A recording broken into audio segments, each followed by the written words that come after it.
My name is Peace Oladipo. Despite holding power at the center and across 23 states, the ruling All Progressive Congress is battling widening cracks within its ranks as bitter factions struggles, allegations of impulsion, and unresolved leadership tussle, threatening to undermine its cohesion ahead of the 2027 general elections. From Lagos to Rivers, Delta to Bayelsa, Benue and Akwa Ibom, multiple states character chapter of the APC are in turmoil, forcing the party's national leadership to step in amid fear that the internal wrangling could jeopardize its political dominance. The APC has been grappling with internal division that threaten its stability ahead of the 2027 general election. This comes despite recent high-profile defection of influential positions, figures including governors, into the ruling parties. Fresh concerns are emerging over the possible defection of long-time APC members, particularly loyalists from the defunct All Nigerian People's Party and Congress for Progressive Change amid counting power tussle in key states and pressure from a re-energized opposition coalition led by former Vice President Atiku Abubakar. The recent resignation of Abdullahi Ganduje as national chairman has only compounded the party's leadership crisis, especially in Kano, where political tension continued to rise. Meanwhile, factional battles have crippled APC's chapter in states like Benue, Rivers, and Lagos.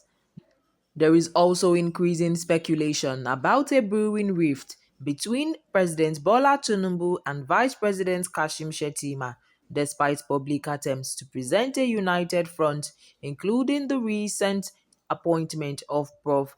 Nentawe Yuwatda as the new APC national chairman. But APC's director of publicity, Bala Ibrahim, stated that the ruling party was not experiencing crisis, adding that the situation in some states are normal and not beyond the party's capacity to resolve through internal reconciliation.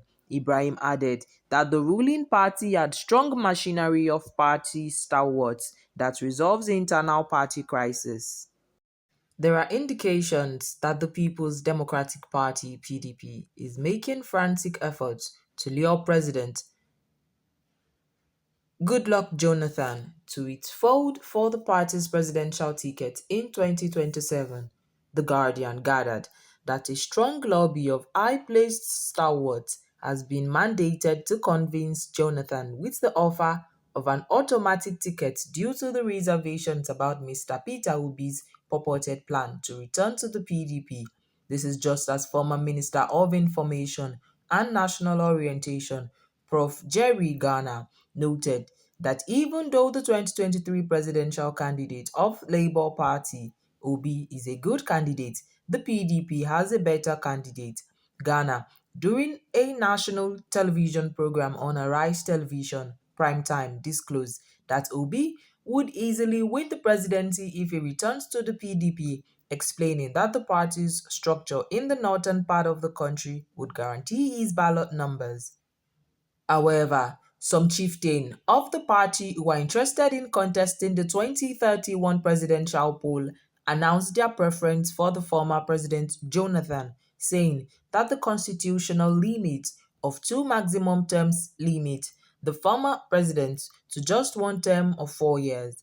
A member of the PDP Board of Trustees who did not want his name in print confided in The Guardian that despite Obi's assurances of serving for just one term if elected as president, the feeling among the majority of party leaders are that Jonathan will not subject the party or Nigerians to second guessing.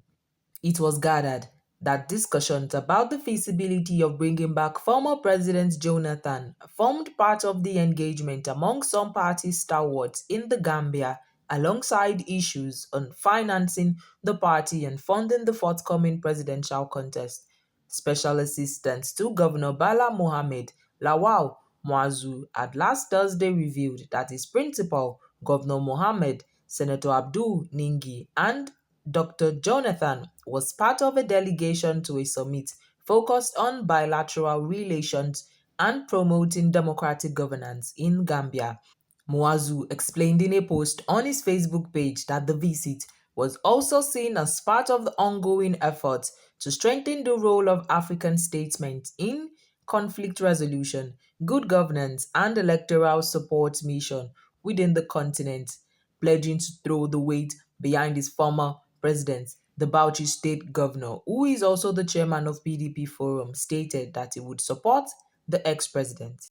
Former national chairman of Inter-Party Advisory Council, Peter Ame, has condemned the federal government's decision to earmark a staggering 712 billion naira for the renovation of the Muritala Muhammad International Airport in Lagos, calling it a glaring example of misplaced priority at a time Nigeria is sinking deeper into debt and economic hardship.